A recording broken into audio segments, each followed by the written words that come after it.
Segera kita ikuti Galeri City Guide, program komunikasi bisnis di Radio City Guide FM. City Guide 911 FM, Guidance for Your Life. Halo kawan, saya Anissa Fisnani, kembali menyapa Anda di program podcast Galeri City Guide. Hari ini spesial kawan, saya bersama dengan Dr. Irfan Agus Salim SPA M.Biomed dari RSIA Melati Husada. Nah, kali ini kita bakal bahas satu topik yang sangat penting kawan ya, khususnya untuk Anda para orang tua di luar sana. Kita akan bahas diabetes pada anak. Nah, banyak loh orang itu mengira diabetes itu kan biasanya hanya pada orang dewasa gitu ya. Tapi ternyata sekarang pun anak-anak juga bisa kena diabetes. Ini betul seperti itu dokter ya? Ya, betul. Nanti kita akan bahas secara lebih lengkap dokter ya, terkait dengan diabetes pada anak. Baik, Dokter Irfan, bagaimana kabarnya, sehat? Alhamdulillah. Baik, nah tadi Dokter Irfan sudah menyampaikan kawan, ternyata diabetes itu juga ada yang pada anak. Jadi bukan hanya pada orang dewasa gitu ya.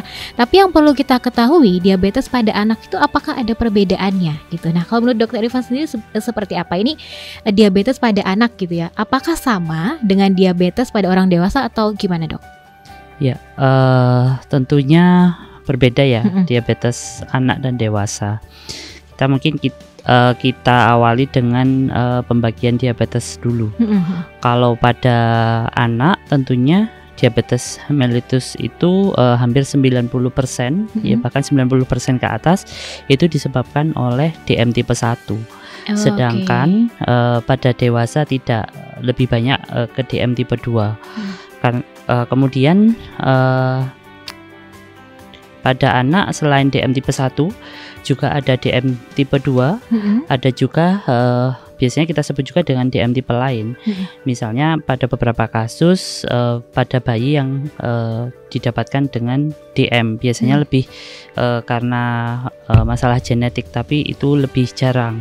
Jadi memang kasus yang mendominasi untuk DM pada anak yaitu DM tipe 1 dan berbeda dengan dewasa. Tentunya seperti itu.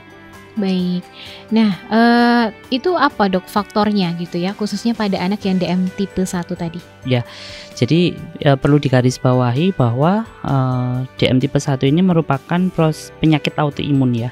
Jadi ada daya tahan tubuh ya, antibodi namanya, itu yang menyerang sel beta pankreas. Jadi tubuh kita itu punya yang namanya pabrik namanya insulin ya, itu dihasilkan oleh pankreas. Nah, karena proses autoimun, penyakit autoimun menyerang pabriknya tadi, sehingga pabriknya rusak, insulinnya turun, sehingga terjadi namanya hipoinsulinemia. Nah, kalau terjadi hipoinsulinemia ini, maka yang terjadi adalah gula darahnya jadi naik. Nah, jadilah penyakit diabetes mellitus. Tentunya DM tipe 1 dan DM tipe 2 ini sangat berbeda ya patofisiologinya. Ya, proses perjalanan penyakitnya. Ya, kalau misalnya pada DM tipe 2 biasa diawali dengan gaya hidup yang tidak baik. Ya, misalnya sedentary lifestyle. Kalau sekarang anak-anak suka main gadget, olahraganya kurang, aktivitasnya kurang ya. Kemudian obesitas, ngemil banyak ya, kemudian anaknya gendut ya. Kemudian dan pada akhirnya karena gaya hidup yang kurang baik dan pada akhirnya terjadi resistensi insulin. Nah, dan diakhiri dengan kenaikan gula darah. Nah, itu kalau DM tipe 2.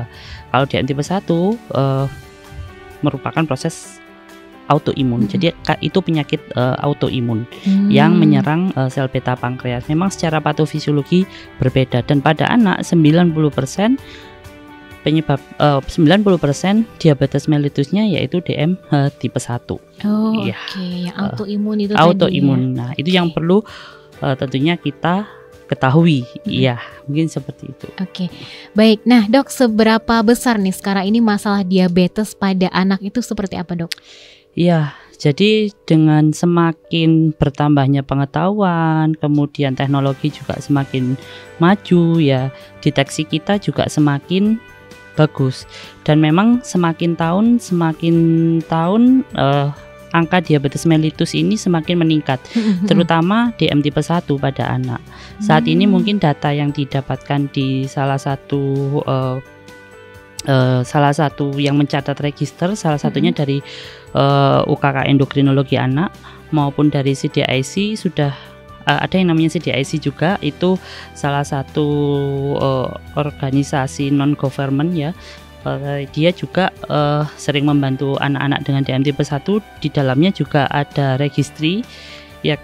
Sampai dengan saat ini tercatat sekitar 2.300 anak dengan DM tipe 1. Jadi memang semakin meningkat seiring dengan meningkatnya pengetahuan, deteksi kita yang lebih bagus, dan tentunya dengan meningkatnya teknologi ya. Di Indonesia pun juga seperti itu ya dok, potretnya termasuk di luar negeri juga ya? Ya, di yang saya sebutkan tadi salah satu gambaran yang ada di Indonesia gitu ya. Oke, luar biasa banyak juga ya ternyata dari tahun ke tahun ada penambahan gitu.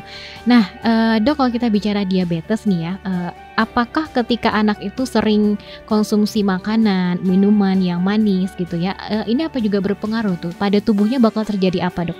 Oke, jadi kita balik lagi ya, kita seringkali menyangkutkan diabetes dengan makanan yang manis dan gaya hidup yang nggak sehat, itu benar. Tapi itu lebih mengarah ke diabetes mellitus yang tipe 2. Nah, kalau kita berbicara dengan minum manis, gaya hidup yang nggak bagus ya, cenderung sedentary ya, kurang aktivitas, kemudian obesitas. Nah, kita lebih mengarah ke DM tipe 2. Apakah DM tipe 2 pada anak ada? Tetapi mungkin prevalensinya atau jumlahnya tidak sebanyak DM tipe 1 pada anak. Nah, kalau kita berbicara tentang gaya hidup yang tidak baik, makan manis yang berlebihan, ya kemudian kurangnya aktivitas, tentunya dia akan berhubungan dengan DM tipe 2. Dan DM tipe 2 ini prevalensinya atau angkanya biasanya dia akan meningkat saat pubertas. Saat pubertas dia akan meningkat, apalagi disertai dengan riwayat keluarga yang sakit DM juga ya. Karena itu kita juga perlu, selain kita men-screening, melakukan deteksi dini DM tipe 1, kita juga perlu melakukan deteksi dini DM tipe 2. DM tipe 2 tentunya berbeda. Kalau pada anak kita bisa mulai screening biasanya pada saat dia pubertas, kemudian ada riwayat keluarga DM tipe 2, kemudian riwayat kelahiran yang kita sebut dengan kecil masa kehamilan ya, atau small gestational age. Nah, itu juga akan berpengaruh pada saat dia remaja maupun dewasa ya. Kemudian obesitas. Nah, itu semua faktor resiko yang bisa kita gunakan untuk dasar sebagai screening pada anak yang kita curigai ke DM tipe 2. Gitu. Jadi kalau kita bicara masalah DM pada anak, selalu ada DM tipe 1, ada DM tipe 2. Ya, kalau gaya hidup yang nggak bagus, tentunya lebih mengarah ke DM tipe 2. Tapi untuk DM tipe 1, sekali lagi itu merupakan penyakit autoimun ya. Oke, baik. Nah, kalau misalnya nih anak sudah mulai kena diabetes, ini gejalanya seperti apa yang harus orang tua itu juga bisa deteksi dini dok? Iya, tentunya.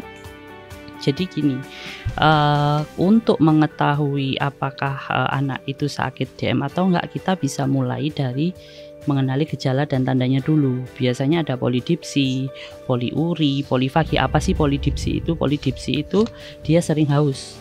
Poliuri sering kencing. Polifagi dia sering makan, kelaparan terus. Iya. Kemudian berat badannya nggak naik. Nah, kita bisa start dari pertumbuhannya. Seringkali ini agak seringkali daripada dulu ya, kita beberapa kali menemukan pasien datang ke kita dengan gangguan pertumbuhan, berat badannya nggak naik gitu ya, sering kencing, anaknya kurus. Ternyata kita cek dia diabetes mellitus, ya DM tipe 1 ternyata, dan itu sering terjadi. Dan gejala pada anak DM tipe 1 itu paling sering juga hampir 50-60% biasanya datang ke kita dengan ketoasidosis diabetikum. Dia biasanya dengan gejala penurunan kesadaran, dia kejang, kemudian nyeri perut, kadang bisa disertai dengan diare ya. Karena itu kita hati-hati Kalau misalnya pada anak-anak dengan gejala, kan sering tuh ya anak-anak sakit diare ya, sakit radang paru-paru ya, nafasnya kita sebut kusmol ya. Kusmol itu cepat dan dalam, itu juga salah satu tanda ketoasidosis diabetikum. Sering sekali pada anak kita dapatkan dengan pneumonia ya, atau radang paru-paru kita sebutnya, diawali batuk pilek ya, demam, kemudian anaknya ada diare ya. Hati-hati, jangan lupa kita cek gula darahnya. Nah, jangan-jangan itu awal dari sakit DM tipe 1 gitu. Ya, selain gejala-gejala tadi, gangguan pertumbuhan, berat badannya sulit naik, anaknya kurus, ada polidipsi, poliuri, polifagi. Jadi kita nggak harus nunggu dia sampai ketoasidosis diabetikum dulu. Kalau berat badannya udah mulai nggak naik, makannya banyak ya, kita juga perlu memikirkan salah satu penyakit yang penting yaitu DM tipe 1. Jadi jangan lupa dicek gula darahnya, glukosa darahnya, seperti itu. Oke. Nah, kalau gitu dok, apa nih yang bisa dilakukan kita sebagai orang tua gitu ya untuk menjaga kesehatan anak supaya juga bisa jauh-jauh lah dari diabetes, dok? Oke, jadi balik lagi ya, kalau pada anak kan ada DM tipe 1, ada DM tipe 2. Apa yang kita bisa kerjakan untuk DM tipe 1 tentunya ya. Untuk DM tipe 1 karena dia proses penyakit autoimun ya, biasanya kenanya pada fase-fase childhood atau fase anak-anak. Yang kita bisa kerjakan apa? Deteksi dini. Ya, kalau untuk screening memang dari negara kita masih belum bisa melakukan, karena kalau di luar negeri kita bisa pakai antibodi ya, tapi kalau di Indonesia kan masih belum. Ya, yang kita bisa kerjakan adalah deteksi dini. Bagaimana caranya? 1, kalau ada gangguan pertumbuhan, ini makannya kok banyak ya, berat badannya nggak naik-naik, ada pipis malam-malam ya, kemudian sering haus juga ya, tapi kok beratnya nggak nambah-nambah misalnya. Nah, kita sudah harus curiga ada sakit DM tipe 1. Kemudian yang kedua, ada sakit yang kita curigai pneumonia ya, radang paru-paru misalnya, atau misalnya diare atau penurunan kesadaran, kita curigai infeksi otak misalnya, datang dengan kejang, penurunan kesadaran. Jangan lupa kita cek gula darahnya, jangan-jangan dia adalah tanda KAD atau ketoasidosis diabetikum, di mana gejala tersebut 50-60% anak-anak dengan DM tipe 1 datang dengan gejala tersebut. Untuk DM tipe 1 yang kita bisa kerjakan tentunya deteksi dini ya, karena itu merupakan proses penyakit autoimun. Kita awali dari pemantauan pertumbuhannya bagaimana, berat badannya naik enggak, kayak gitu. Kemudian gejala-gejala yang tadi, penyakit yang sering terjadi pada anak itu sangat mirip dengan gejala awal dari DM tipe 1 yaitu ketoasidosis diabetikum yang saya ceritakan tadi. Tentunya kita perlu untuk cek glukosa darahnya. Nah, itu untuk DM tipe 1. Bagaimana dengan DM tipe 2? Kan di anak selain DM tipe 1 yang mendominasi, ada juga DM tipe 2. Betul. Apa yang bisa kita kerjakan? Kita balik lagi ke perjalanan penyakitnya. DM tipe 2 diawali dengan gaya hidup yang nggak bagus, namanya sedentary lifestyle ya. Jadi kita lihat kalau dia sudah mulai sedentary lifestyle, dia duduk mager, main game aja ya, terus kurang beraktivitas, mulai ada obesitas, usia remaja, dulu waktu lahir atau di riwayat kelahirannya dia small gestational age atau kecil masa kehamilan, kita juga harus hati-hati ya. Kenapa? Karena jika dia dengan kecil masa kehamilan, dia risiko untuk apa? 1, gangguan pertumbuhan. Apa sih gangguan pertumbuhannya? Dia bisa pubertas dini, dia bisa pendek yang persisten, dan tentunya disertai biasanya gampang sekali terjadi obesitas ya, kemudian dan pada akhirnya terjadi DM tipe 2. Karena itu kita penting sekali untuk tahu faktor resiko tadi ya. Kalau misalnya didapatkan keluarganya sudah ada yang riwayat sakit DM ya, anaknya lahir dengan riwayat kecil masa kehamilan ya. Kemudian yang ketiga, dia ada obesitas ya, tentunya kita bisa lakukan screening ya. Sebelum muncul gejala kita bisa lakukan tes. Apa yang kita lakukan? Kita bisa cek glukosa darahnya, kita bisa cek HbA1c-nya.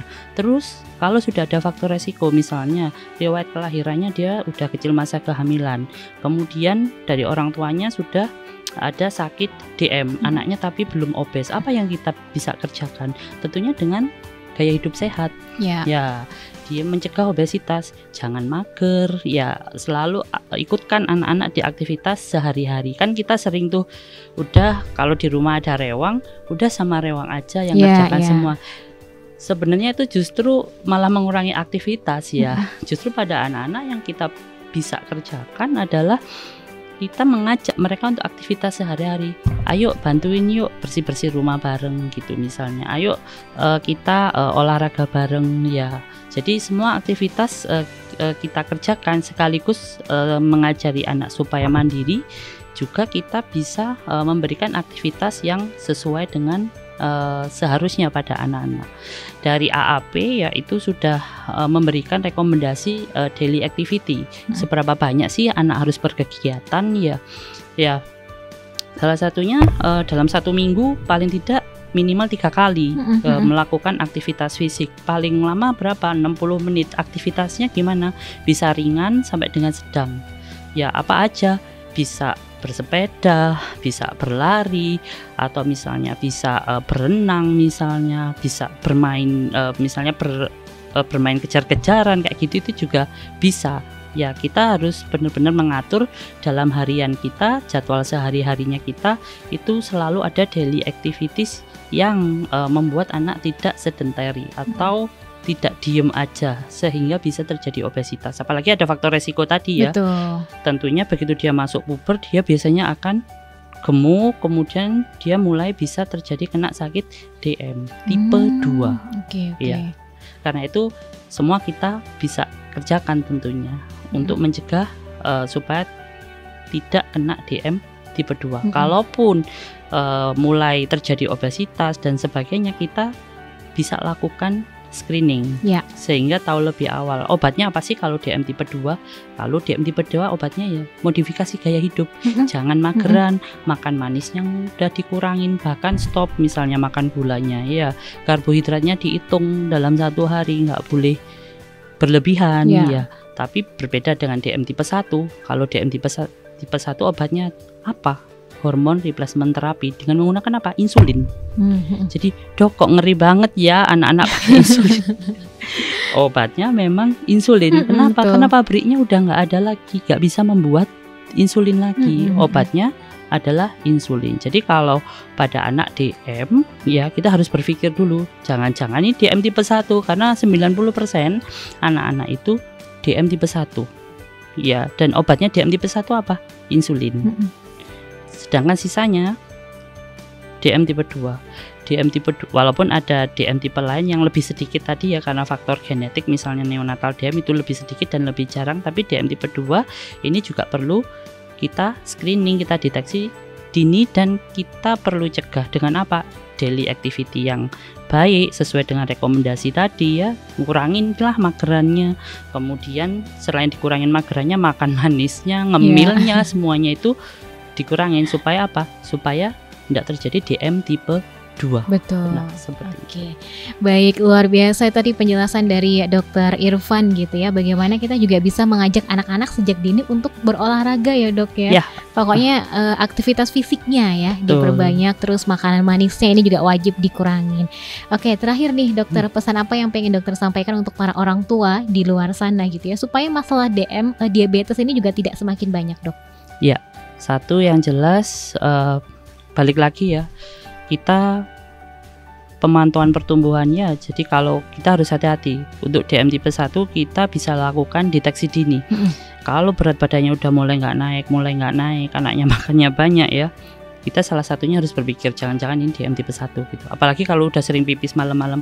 Kadang kan kita udah ya udahlah, anak kecil kan biasanya pipis malam kan biasa ya kita jangan remehkan gitu. Jadi kita harus cek ya, jangan-jangan ini DM tipe 1 gitu. Kemudian tadi kalau ada sakit yang seperti mengarah ke pneumonia, kemudian infeksi paru, kemudian infeksi saluran cerna atau infeksi otak yang gejalanya mirip-mirip penyakit yang pada umumnya pada anak-anak, kita harus ingat jangan-jangan ini awal gejala DM tipe 1 yang kita sebut ketoasidosis diabetikum ya. Nah, kita perlu cek juga glukosa darahnya. Nah, itu yang untuk DM tipe 1 ya. Sedangkan untuk DM tipe 2 tentunya balik lagi modifikasi lifestyle. Jadi gaya hidupnya yang baik ya. Jangan duduk main HP, kemudian kita tidak beraktivitas atau kurang beraktivitas sambil ngemil makan. Nah, hati-hati, itu bisa jadi DM tipe 2 Nah, itu juga jadi masalah pada nantinya. Ya, tentunya kalau pada DM tipe 2 dia selain gula darahnya tinggi, dia juga bisa muncul komplikasi pada saat kita temukan DM tipe 2. Nah, karena itu penting sekali sebelum jadi DM tipe 2 kita cegah. Kita cegah dengan cara apa? Gaya hidup yang baik. Ya, seperti itu. Oke, baik. Luar biasa kawan, tadi sudah banyak sekali insight menarik yang disampaikan oleh Dr. Irfan gitu ya. Kita jadi sebagai orang tua pun jadi lebih paham gitu ya, bagaimana menjaga kesehatan anak kita dan mencegah dari diabetes. Nah, Dr. Irfan, kalau misalnya nih ada orang tua yang mau konsultasi atau mau memeriksakan anaknya gitu ya ke Dr. Irfan, ini jadwal prakteknya di RSIA Melati Husada itu kapan aja sih, Dok? Di RSIA Melati Husada saya ada setiap sore, biasanya pukul 17 ke atas, itu Senin sampai Jumat. Sedangkan untuk hari Sabtu biasanya saya mulai jam 3. Oke. Senin sampai Jumat jam 17 ke atas ya, jam 5 sore ke atas. Oke. Hari Sabtunya, Dok, tadi? Jam 3 sore. Jam 3 sore. Nah, itu dicatat ya kawan untuk jadwalnya kalau mau konsultasi langsung bersama Dr. Irfan. Baik, terima kasih kawan untuk Anda yang sudah mengikuti Galeri Podcast City Guide bersama RSIA Melati Husada, sahabat kesehatan ibu dan anak Malang. Sayangi hidup kita, sayangi anak kita dengan hidup sehat. Kurangi gula berlebih. Sampai jumpa kembali.